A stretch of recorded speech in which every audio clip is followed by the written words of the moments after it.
Welcome to Pub Talk, the unofficial official craft beer podcast of Oklahoma, where we're all about the 3 Bs, beer buddies, and bullshit. I'm Michael, and with me as always is a man who's always down to drink beer all over T-Town, Jeremy. Hey. On today's special episode, we have the pleasure of coming at you from Renaissance Brewing Company and get to talk with these great folks about their craft beer journey here in Tulsa, Oklahoma. If you like what you hear today, don't forget to hit that subscribe button on your favorite podcast app and drop us some love on social media at Pub Talk Podcast. All right, let's get into it. So first off, thank you all for having us out today.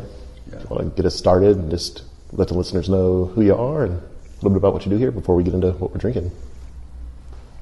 Glenn Hall, I'm the owner with my wife, Sarah Hall. Started our project back in 2011. It's been a long journey.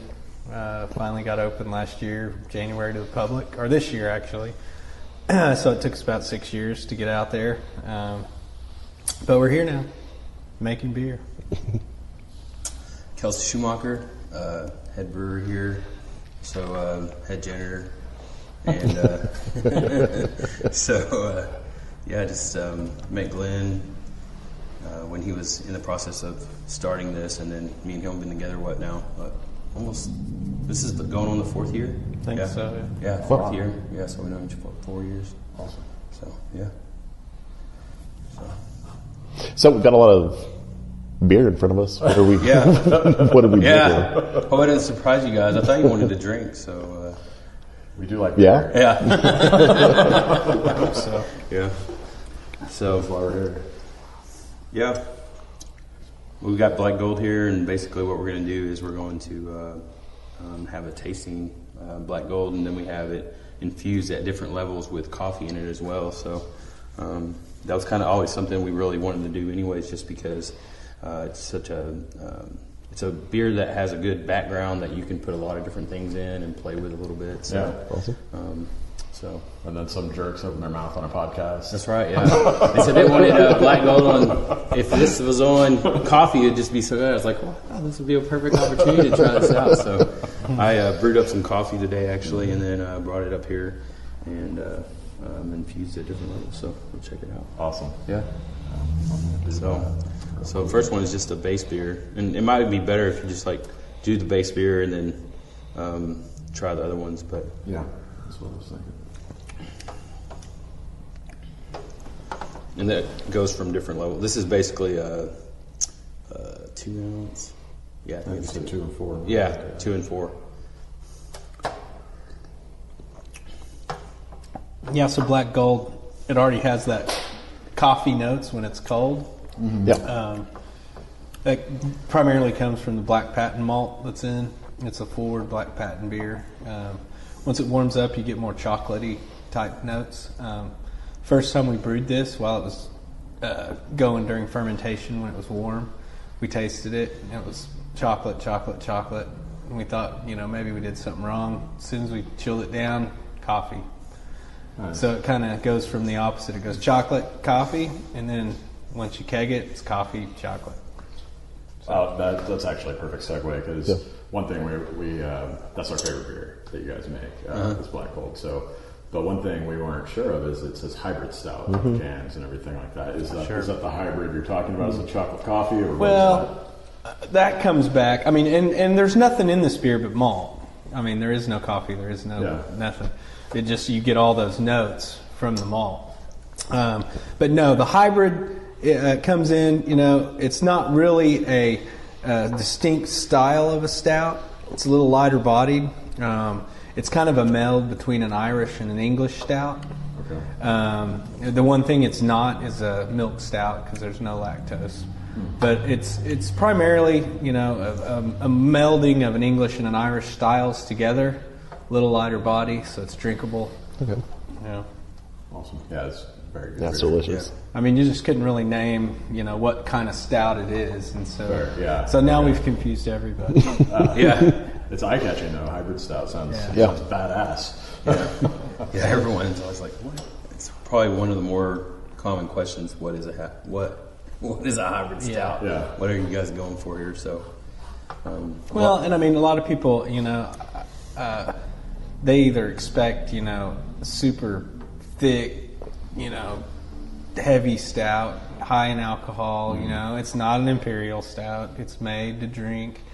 We actually tried to brew this thing at 5%, and once we scaled it up, it just doesn't want to be 5%, so we just changed the alcohol to 5.6%. So it just wants to dry out a little more once you scale up to a bigger scale.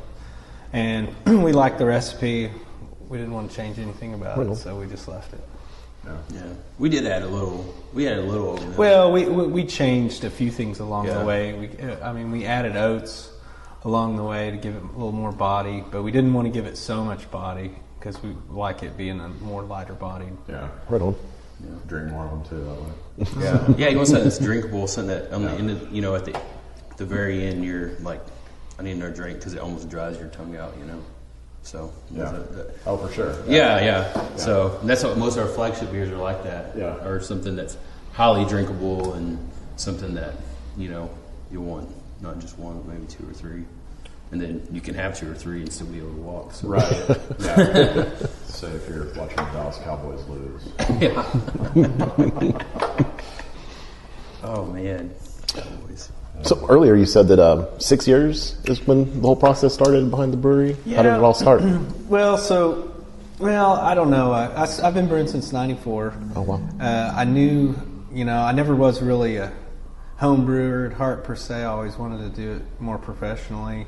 So, you know, I don't know, hung around the brewing industry and, you know, more at a professional level, you know, home brewed the whole way, of course, but never did any kind of competitive type stuff or whatever. But so when we, you know, I worked in IT for 16 years. Once my kids got into grade school, my daughter started school. It was time for me to kind of start this project, which was 2011. And so I'd been looking for properties around Tulsa for a couple of years and just never found anything that was really appealing when it came to existing buildings. And it's really difficult to have brewery in an existing building because you got to deal with the drains, the ceiling height, you know, and all kinds of stuff like that. So, you know, and at the time you had to be in industrial areas for the zoning. So I just live a couple blocks from the brewery. So I was driving by here one day and saw, you know, there was 3 houses that were really ran down, were nice 10 years previous, but had really gone downhill and had homeless people living in them at the time. And so I just started inquiring about these properties, and I ended up getting them from families that lived on opposite coasts, and got those in 2011 and 12, cleared the lots, and started the rezoning process, which took all of 2014. It was a lot more difficult when we did it, and we basically rewrote the zoning codes for Tulsa so that all the other breweries that came up behind us, including Dead Armadillo, their facility they're in, they actually came behind us in zoning, and they used what we had done to get their zoning approved over there as well. That's awesome. So I did not realize that. That's very cool. Yeah, and then finally it took the city about 9 months to give us permits in 2015. We broke ground, had about an 18-month build process, which actually turned into 24 months. Got licensed September last year, 9/11 actually. Oh. And then we brewed our first batch in here in October of that same year, of last year, and then got all the beers ready and opened up to the public January 11th. Nice. So that's kind of a long, arduous process that we had to go through. But that is a very long process. So what about the name Renaissance? Does that have any meaning or history behind that? Yeah, I mean, first and foremost, we're located in the Renaissance neighborhood between 11th and 15th Lewis and Harvard. Okay. And, you know, so I was shocked when I went to go do trademarking that, you know, the Renaissance name had never been trademarked because it gets used a lot. And no one had really claimed it. There was a company out of California that abandoned it in the mid-90s or something like that, but no one here in the States had ever used it. There's actually another company in Marlborough, New Zealand, that we have a consent agreement with, that they're also Renaissance. They're a little different. They're more prairie-like. Gotcha. And then they're actually, they distribute through Shelton Brothers. Oh, wow. Same kind of deal. So if we ever do a collab with them, we'll have distribution on Shelton Brothers along with them. But anyway, so yeah, and then little did I know I'd become interested in the Renaissance period and all of that stuff. And so the whole marketing and theme basically is a meld of, local Oklahoma and Renaissance culture. So that's where you get the Vitruvian driller, for Renaissance gold. Yeah, that's awesome. So what got you guys into brewing beer? Oh, I started just basically, I just was interested in the microbiology, chemistry portion of it. Okay. And I mean, I thought it was pretty cool. It's like, hey, make your own beer. It's pretty awesome. So I started brewing in 2005, and I started as a home brewer, and I never went to like Siegel Institute or anything like that. I was just self-taught. So just through the interest of it, and just wanted to try different styles, and at the time, and I think when I started homebrewing, it was actually illegal in Oklahoma still to homebrew, but it was for a long time, and I just went ahead and just changed the laws. They were one of the last states to actually do that, so started doing that, and then there was just different styles of beers at the time that you really couldn't get anywhere, and so I wanted to try different styles, and so the only way you could do it is either you go somewhere, you travel somewhere, or you make it at your house, and so that's how I kind of got into brewing beer. So, yeah. Yeah, and I was on one of my trips to London, and there was a guy that we stayed with. It was like it was way before Airbnb, but it was kind of like that. You just stayed with the family or whatever. And at the end of the night, this guy, and I think I was 18 at the time. I don't remember, 16, 17, 18. And he brought out something that he had brewed himself, and I was like, wow, you can really do this? And he brought out a John Bull can of malt, and that's basically what he did, is just dumped liquid malt and, made beer out of it. And at the time, when I started brewing in the 90s, there was no homebrew shops really to speak of.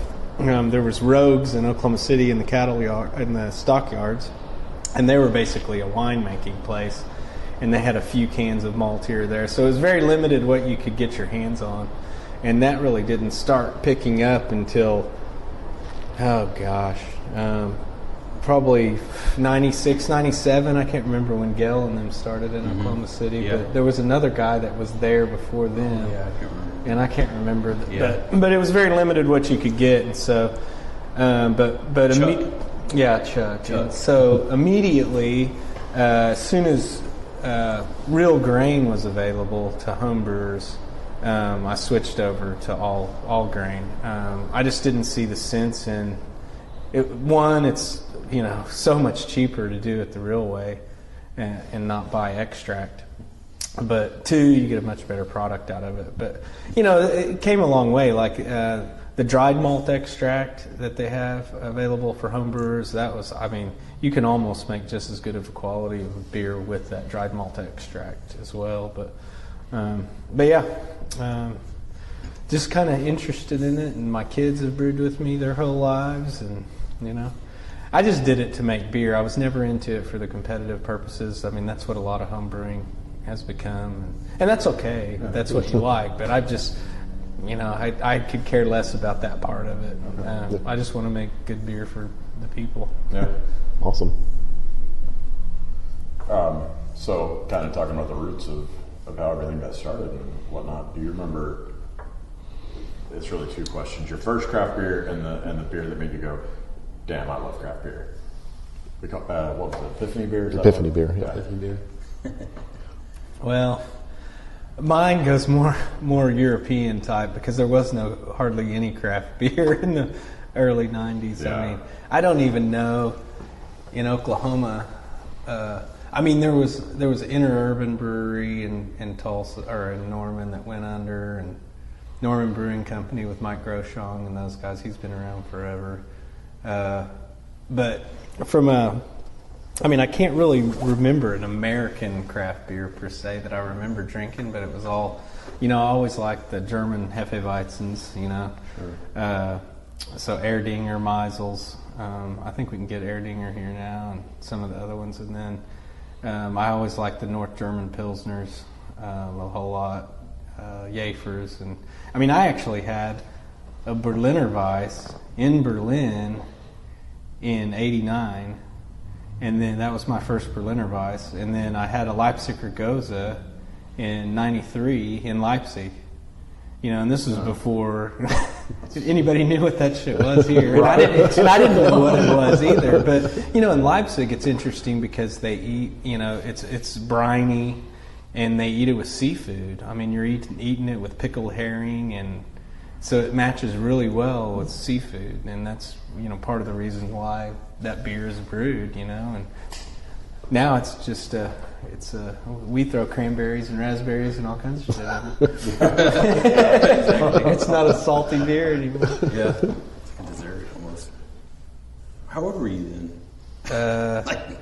I was in '89. I was 16, and then Nice. I was sitting here and like, well, I did, and in Germany, the drinking age is 16. I mean, so when I was over there in high school doing an exchange, we could go drink beer. It was no big deal at all. And then I went in college in '93, '94. And so that's when I spent some time down. You know, in '89 the borders hadn't opened up yet or anything. But then in '93, '94 everything was open. So I spent a lot of time in Eastern Europe and so a lot of time in Berlin. But I grew up in Texas. I guess mine was Shinerbach. Hell yeah. Yeah. And that's true. That's that one of my became, that's one of my yeah, ones. that's it. Yep. Yeah. Remember a keg of that at a wedding. Like, what is this? The Shinerbach was like the best thing ever. So, yeah. That was my wife's first beer, actually. Oh yeah, I love Shinerbach.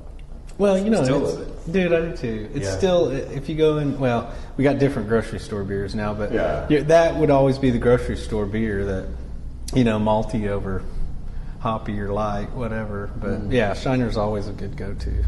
Yeah. Yeah. I remember their birthday beer was one of our. They did a stout one year. That was kind of our introduction to the dark beer several years ago. I think it's good stuff. So what are some of the flagship beers that you offer? And do you have anything in particular you offer to people that come in that are used to drinking just the big macro brewers? Well, we have 4 beers that we've had in the market now for a couple of years. Renaissance Gold is just a straightforward, nice, clean, easy drinking beer. We say it's a beer for all occasions because there is no time for that beer. It's always. And then from there, we tried to develop a good variety in our lineup. We have Indian wheat, which is a German-style Hefeweizen that we spice with an Indian spice, cardamom. And that's actually my oldest recipe. I brewed that for the first time in '94. It was one of the earliest beers I'd brewed, and it harkened back to my wife and I had a date at a running date at Mazals of India in Norman, and we liked the cardamom tea, which is black tea, milk, and cardamom. And so we were just drinking that, and cardamom's kind of Fruit Loopy, you know, fruity, you know. And I was like, well, I wonder what this would do if I added it to the Hefeweizen. And so I did, and it was born. Awesome. And it's funny because I wasn't even thinking about bringing that beer along as one of our flagship beers, but none of my friends would let me do that because they always wanted that beer. Okay. Yeah. And Yeah, the people that like Indian wheat love Indian wheat. I mean, one of my friends calls it the pepper beer because at a homebrew level, when you're adding cardamom in it, it has a real black peppery, and we tried to balance that out more on our market versions, but you know, through the experimentation times, it's real peppery. Sure. I mean, I actually had an Indian wheat. Didn't we have that? Not too. Yeah, it was like 2 or 3 weeks ago. Yeah, and it was probably shit. I mean, it's probably close to 10 years old. And it was Really? Yeah. You didn't tell us that. Yeah, but I mean, it still had not lived in the fridge all its whole life. Yeah. It never came out of the fridge, but still.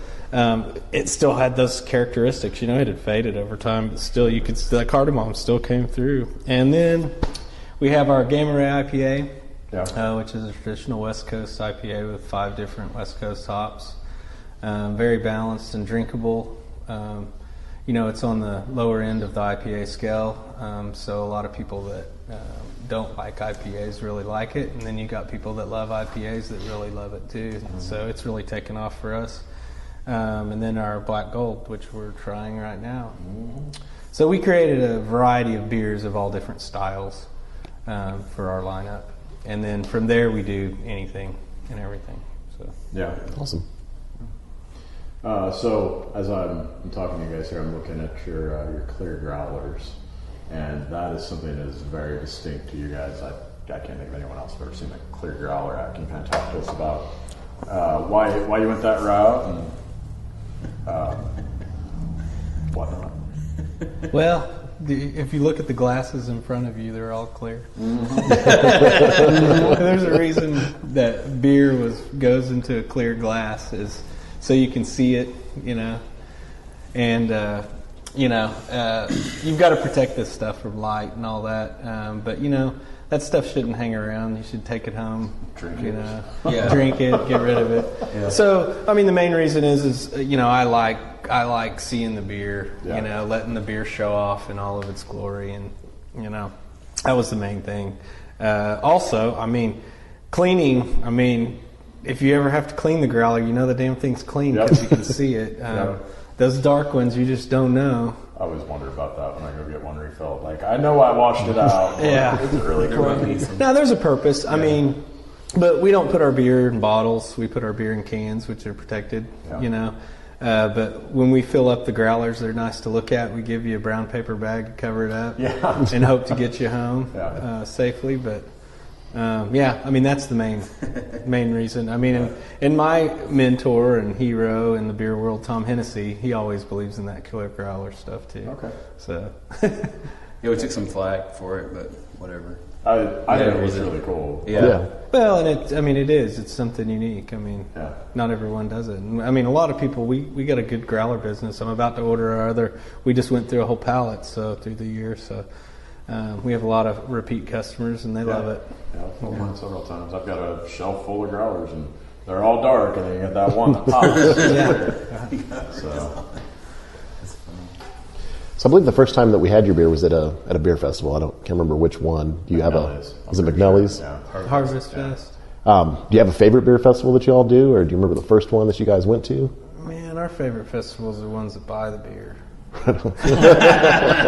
And Harvest Fest is one of those. Nice. Hop Jam's another one. Yeah, Hop Jam's awesome, man. They really take care of their the brewer side of it. They you got a hospitality room. They have a chef that's there for you. That's awesome. Like makes food for you. And Yeah, stuff I mean like that's part of it. If people treat us like that, we'll always be there for them. Sure.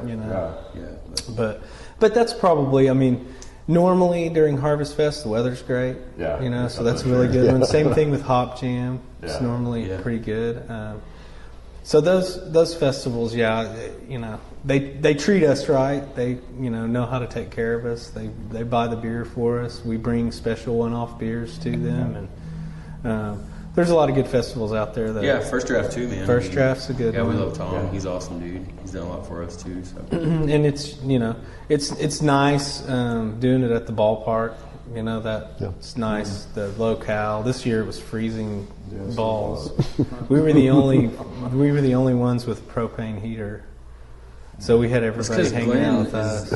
He has to be warm all the time. It was fucking cold. Did you guys go to that? Yeah, I was there. I didn't get to go to the first I was draft. there. I was not there the whole time because it was too cold. Yeah, I had my daughter came back from Spain that night, so I had to leave a little bit early. But I was out there, and I know I came by the Renaissance Tunnel. I remember seeing you over there. nah, you may have missed me. I was there until about 7:30 or so. Okay, I probably came by after that. Yeah. But yeah, we always love that festival too, and how it is, and there's the Craft Brewers Association of Oklahoma. We're going to bring a couple of festivals up here too. I don't know how many festivals people can stand anymore. I would go to them All of them. Yeah. Well, so I've suggested that we do another winter warmer type festival in the later months. Yeah, indoors. Nice. So I think they're going to do one like that, and then I can't remember the other one they talked about doing. They're going to do the Strong Nail Fest in Oklahoma City again. But so those festivals are important to us because it's fundraisers for our organization. Okay. And so that's our sole, besides our membership fees, that's the only way we can raise money is during those festivals. So it goes to the Brewers of Oklahoma. Okay. And so we believe in that, and we'll always support our own cause, of course. Yeah. And we've, without the Craft Brewers Association, I don't know that you would see the extensive the law changes for us and how we got protected, because we have our own lobbyists on staff, Okay. have our own lawyer on staff. So a little organization of a couple dozen breweries are a pretty powerful impact, and the only reason it makes it a powerful voice is because of the people of Oklahoma. Because if we start getting messed with and we let that down to you guys and all the people, we've got a pretty loud voice because people love craft beer. So. Yeah. And they want to take care of the people who are supplying the craft beer. So the legislature is scared of us, basically, even though we don't scream a lot. Yeah. But we have the people behind us, and so That's awesome. Yeah. You start messing with people's beer. Right. and we do try. We try to hang out on the sidelines. We try not to make much noise, but when we have to do something to protect ourselves, we'll step up and do it, because, people are trying to take advantage of us all the time. For some reason, everybody thinks breweries have so much money, Yeah, well, the stigma of it being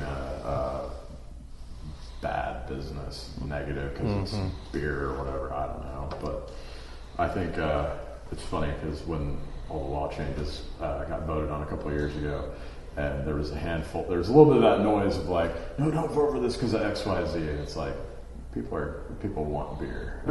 They're going to vote yes. Yeah. Well, I'm pretty happy. Oklahoma's become progressive overnight. Yep. Yeah, pretty much. But on that note, so what impact, it's been a month and a half since the changes went into effect. So I guess how's that impacted you guys?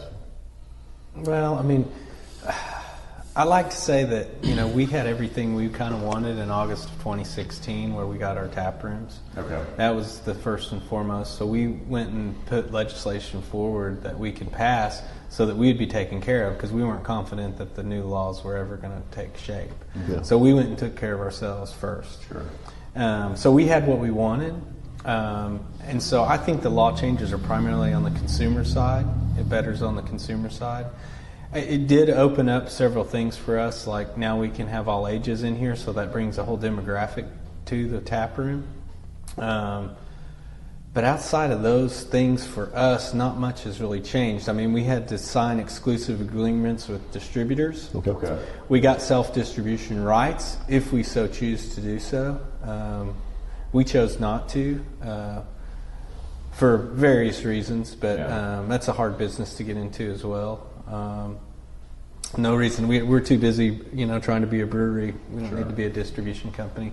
And, our distributor, LDF, does a great job for us. And, they cover this territory very well. And so, those are some things that, when I first got into this, that was one thing I didn't have to worry about because we had to deal with all the distributors. Good, bad, whatever. Yeah. But I didn't have to think about and do my research on the distributors, who was good, who was bad, and hopefully not sign a bad contract. So it was good for us to be in the market for a couple of years, have experience with these distributors. So then we know kind of who we want to go with and what we want to do. And so, I mean, those things have changed, but for the consumer, I think it's much better. Yeah. Do y'all have a favorite part of the brewing process? The part that you maybe don't like doing? Favorite and non-favorite? Yeah. Well, favorite's drinking. Okay. Yeah. Nice. No, non-favorite? No, man. I mean, it's, the thing about brewing is from the beginning, from the start, from the moment you start brewing, you start cleaning. So, but that's just an important part of it. Yeah. So you just know that going into it. But no, man, I've been brewing, for a long time, over 10 years, and every time it's brew day, I'm excited coming in here and brewing. So, awesome. If there was a down part, it would be the cleaning process. But that's what it is. Right on. So, because if you don't have, if you don't have clean fermentation, you don't have clean equipment, then you get some type of possible contamination, and then that can result in the end result can be in the product. So you just got to make sure that you're super clean about everything. But I don't think the only other thing I can think of is like this. The more and more we've got on the market, and more you kind of create this giant where the more beer you make, then more people know about. Then you're making more beer, and you're making more beer, and so it's like a never-ending process. Just this monster that you're growing up all the time. So, so sometimes it can take away like your time that you would usually have outside of work. You don't have that anymore. So, but I mean, I still love it. I mean, I wouldn't trade it for anything. Well, the unpredictable, like when you come in the morning and your temperature controller's out and your beer's almost frozen. Wow. Yeah, there's always a surprise around the corner. Every time is different. So, you're reliant on a lot of controls, and hope to God that it holds. Yeah. Yeah. But yeah, those kind of unpredictable things that you can't, or out of your control, it kind of throws you off sometimes. But that's the nature of our business, Right on. Other than that, I mean, really, it's good business. It's a good business to be in. And it has one of the lowest. If you look at, usually they don't like pay wise for brewers and people that work in breweries isn't that high, but they have one of the highest job satisfactions. Oh wow! So in the retention rates, they're the worst paid and happiest. Yeah, the happiest. Because you get to drink your product. Right? Yeah, exactly. Well, I mean, no more than that. it's more. I mean, it's more of a social thing, right? I mean, like today, working the tap room, gotta, see people I hadn't seen in a while, meet new people. That's part of it. As beer brings, and I mean, we currently don't have a TV here, so we make people talk to each other, and hang out. That's outlandish. We're working towards it, but we'll see. Yeah, we have an outlet up there. Yeah, that's it. But, the thing about, I think what I like, most about, kind of building on what Glenn said and being in the tap room is beer brings together people that would never get together. Yep. It really And does. so, and so people come in here from all walks of life, and some people just want to hang out there and drink their beer and not say anything, and some people just want to talk. So it's just a mix of things, and I think that's what kind of makes it, enjoyable field to be in. Just more so the social aspect. Well, awesome. we're a neighborhood pub, so I Right. mean, we're a meeting place for neighbors, and last night probably, I don't know, have a dozen or so people in here were all from the neighborhood. Oh, that's awesome. And so they're our core group that stays here, and so it's good. And I mean, we even want to expand on that and make other neighborhoods around us feel like we're their brewery, and because we're kind of on an island, because we set up over here and we're a little ways away. We're not really Kendall Whittier, we're not Pearl, but they both accept us. We did the Kendall Whittier Ale Trail this weekend, and it's always great to see all them come in. But Kendall Whittier has adopted us, even though we're 1 block away, and we're fine with that. Yeah. But we're also trying to create our own Renaissance, area here. Right around TU and Route 66, and so this whole area, when we started here, there was nothing, no foot traffic, nothing, and so it's nice now with the Mother Road Market opening up and things around us to see other foot traffic other than our own that we can reel in and turn them into Renaissance fans too. So Yeah, I was actually going to ask about that because you're what, a mile from the next closest brewery, if that, but it's kind of outside of the district you just mentioned. But with the Mother Road Market going in, you're right by the highway as well, a little closer than some of the others. How's that impact the business with the Mother Road Market opening up here? it's good. I mean, like I said, you see other foot traffic that normally wouldn't be walking by here that doesn't know we're here, and we'll see more and more of that as they go on. But it's any of that can be good for us for sure, because people either know we're here or they don't know we're here. Well, anybody that's coming by here and walking by and looking in the windows and saying, hey, maybe I want to go and have a beer. So we get, we get people, they've stuck their head in and it's like, hey, can I bring my food over here? And we're like, sure, we're food friendly. Bring whatever you want. So they'll go grab food and come over here and have beers. Yeah. So yeah, it's all good. I mean, and we're just gonna, it's just only gonna get better around here. So yeah. Do you have a favorite style of beer to drink currently? My favorite's El Jefe. So, but I like Mexican lagers. So, I actually made that beer. It's called El Jefe because of Glenn. It's named after Glenn because when Glenn was when they were building this, everyone called him El Jefe. Nice.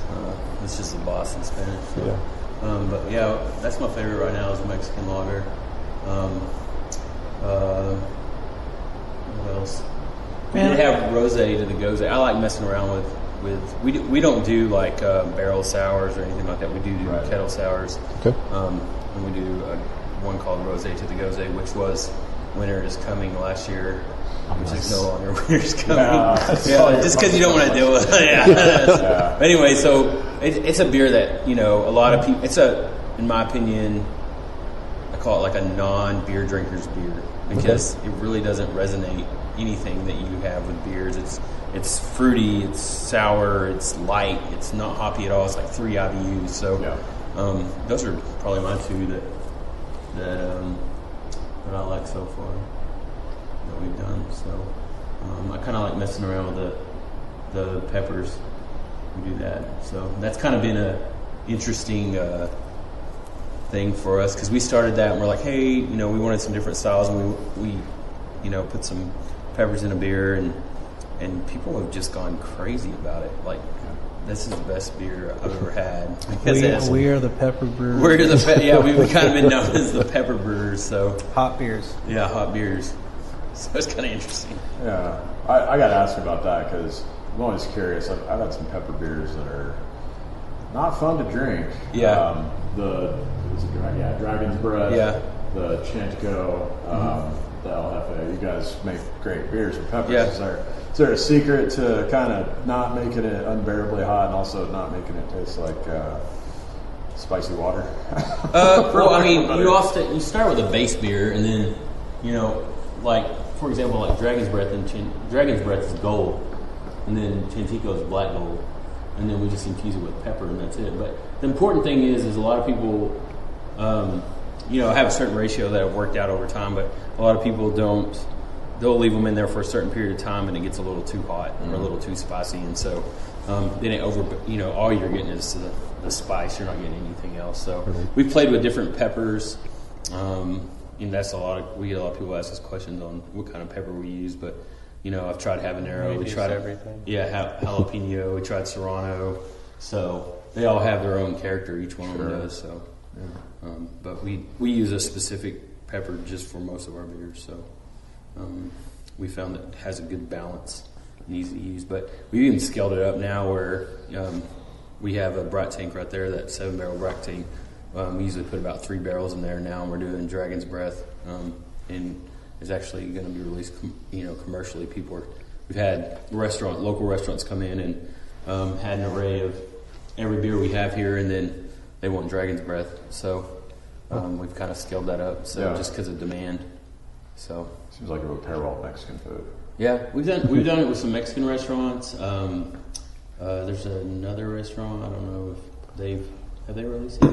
Mm-hmm. No, there's another restaurant that picked it up here. So that'll be coming out pretty soon. Yeah, awesome. Pretty soon. So yeah. So, but well, and you asked about styles. Yeah. I mean, my favorite style is probably still just a good, clean Pilsner, and we don't even make one at the moment. But I had some Bohemia Pilsners, Mexican Pilsner, and it's really a German Pilsner. But I mean, there's nothing like it. I mean, it's just a nice, clean, good beer. And I like more hoppy Pilsners, the North German Pilsners. It's a little bit more bitter than most, but I don't think there's anything like that. So we got to make us a Pilsner someday. There you go. Yeah, we're soon. We just got 2 more tanks to do, more like specialty beers on.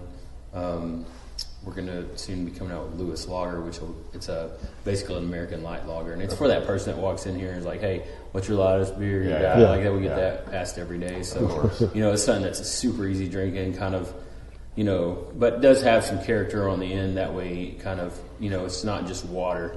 But at the same time, it's it appeases to the masses. Because if you think about it, Oklahoma, I mean, most of Oklahoma still drinks, American light lagers. Yeah. So if you could, now it's 6 point. Yeah. Well, if you could, that's what I was gonna say. If you could make a 10% light lager, people would drink it because that's either we get, hey, what's your lightest beer or what's your strongest beer? Yeah. There's not it. Imperial light lager. Come on, just don't drink beer just because it's 10%. But that is, I mean, people are funny, Yeah. There's still a lot of learning to do. Oh, absolutely. Yeah.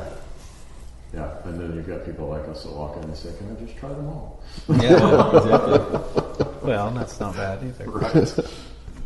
We try to keep a good variety, not have just one style of beer, but kind of have everything. And we have a lot of beers that rotate through, and if they do well, then we'll keep them up doing pilot system and stuff like that. We do quite a bit of pilot brewing, just kind of trying different styles out and stuff like that. So. But we're also our worst enemy at times too, because we create these beers and we don't plan on them being on all the time, and then once they're gone, people are coming in. I mean, I had people coming in wanting alt today, and it's like, well, we'll do the alt, but you're a victim of your own success sometimes because we like making different beers. We don't want to make the same beers all the time. Yeah. And then, it's just like our brown ale, J-Pal Brown. I mean, it's like, we thought we were going to have rioting in the streets when it ran out. So, I mean, we're actually going to put that beer in a can. So awesome. Yeah. It's just, Kelsey and I have, probably 70-something beers developed and ready to go, and you just can't. We don't have enough tanks to hold 72 beers. No. That's a good problem to have. Right. Lots of options. What are some of the future events you have coming up? Well, Tuesday night, I want to Kiss My Ale. Yeah. Oh, nice. The pub They're awesome. Yeah. They're actually having a Pint Night for Dragon's Breath Awesome. at their place. So that's coming up Tuesday night, I think, happy hour-ish time. And then here in the tap room every week we do yoga on Wednesdays, then open mic night for comedians and musicians on Thursdays. Outside of that, I can't really think. We're going to have a ugly sweater and cookie decorating contest on December 15th. Awesome. So we're going to kind of have that as our holiday party here at the brewery, kind of before the festivities kick off. So right in the middle of December on Saturday night. We try to do, maybe one event like that a month or so. Not too big of events. I mean, we want to be a neighborhood pub first and foremost, and have people come in, drink beer, talk to each other. Yeah. Awesome. Solve the world's problems. Absolutely. Yeah, but yeah. So that's a few things we got coming up, and then we got something else that I'm forgetting, but I can't remember. Yeah, I can't think of anything else. We had a pint night last week at Joe Mama's. Yeah, we have another one that's coming up. Yeah, there's going to be another one. I think we're going to have a Gamma Ray pint night there mid-December at some point. Oh, okay. So, cool. Over at Joe Mama's. So we try to do those around town at different places. Yeah. Just to get people interested in the various, because people go to different places, different restaurants, and they don't know what exists and what doesn't. Yeah. So Yeah. try to introduce them to our beers. Take a pint glass home. Absolutely. So, Yeah. Start your collection. yeah. Yeah, we've got quite a collection back here at the brewery. Back in the back. They all come. All the pint glasses from our houses come here. Yeah. Well, I still have boxes of them. Yeah. It's like, I gotta get rid of these. You've got 2 more to add. Yeah. Spoilers. I'll take them. I'll use them too. We use them. So, yeah. So social media, where can people find you guys on the various social media platforms? We do. So we kind of abandoned Twitter just because. Yeah. We don't use Twitter, and I don't even know how to use it. It's a whole other language, and so we use Instagram. Yeah. We do Instagram stories, and then we do Facebook. So just at Renaissance Beer. Renaissance Beer. Okay. Yeah. Renaissance BRCO is BRC, yeah, but we don't even use that. Right. I mean, So it's at Renaissance Beer. at Renaissance Beer, yeah. Okay. Yeah, so, we use those. And, as far as our advertising and things go, we focus more on social media than anything, just because everybody uses it. So it's easy to get a lot of information out quick. So, but we use those two platforms, and that's about it. So, nothing else than that. So, Word of mouth and good beer. yeah. I have to say this because I got this comment from a lot of people when I told them we were doing this podcast, the social media stuff, the yoga that you guys post. Everyone's asking about that. Are you talking about the person on the bar top? Yes. Oh, okay. Yeah. I got that question several times. Is that the one with the girl doing the yoga? So we have a. She's usually here every Wednesday. Yeah, which is very, her name is Tammy, and she does acro yoga. That's like her other thing that she does. So, but yeah, she and acrobatics. Yeah, she does like all kinds of stuff. So, anyways, yeah. So, she will do certain yoga. They did another one. It was really pretty. Oh, did they? Yeah, I saw it on her. It was on her personal page, and I was giving her hell about it. I was like, "You're on the bar top again." Yeah, it's just funny when people. That's funny though that you say that because have we what? Like people have asked about that. Oh yeah. Out of state. Oh yeah, I had my friends in I think Iceland asking me about it too. They saw. Wow. I mean, of all the things that they asked me, It's like really, that's the only post you even saw. Well, I had to ask because I'm going to hear about it if I don't ask. Yes, Tammy, she works here. Yeah, and Tammy helps us, organize our events and get that stuff together. So she's done. She's being in yoga. She's organized the yoga nights for us and gotten that back up. We did have another yoga going, and the instructor unfortunately got hurt, and so we had to take a break for a little while. But we like doing that because it brings people in, and it's a good crowd, the yoga crowd. Yeah. And they like to drink beer too. Yeah, they like beer. Work up the thirst. Yeah. So we do, classes. They're $15, and that includes a pint of one of the flagship beers. Awesome. And then usually, they'll stick around and have another one. And so that's what it's all about. There you go. Right on. Awesome. Yeah, that's funny. Well, I think that's all we had at the end. Thank you for having us out tonight. Yeah, absolutely. Thank you guys for coming. Thank you. Oh yeah, by the way, the beer. Which one? Yeah, I was going to say we never officially talked about that. Yeah, so I like the middle one. I like the middle one. It was I got and strong coffee. This smell one too. was overbearing. Yeah, too it was much more coffee. than Yeah. This one was good though. It complimented. This one just tasted like, am I drinking coffee or am I drinking beer? Yeah. So, but we're gonna, eventually we did a beer. Kind of building on that, we did a beer with Happenstance coffee. Okay. And what was that? We did a porter, the Nighthawks Nighthawks porter. So we'll have a coffee beer. Awesome. Coffee We porter. work with those guys, and they're awesome. They came up here and they had like a whole array of different coffees we could try, and then we used a certain coffee that they had. I think they said they couldn't get any more. Yeah, an Ethiopian. Yeah, something. Yeah. They said there was only like 4 bags sold in the United States, and they got one for some reason. Nice. So, but anyways, yeah.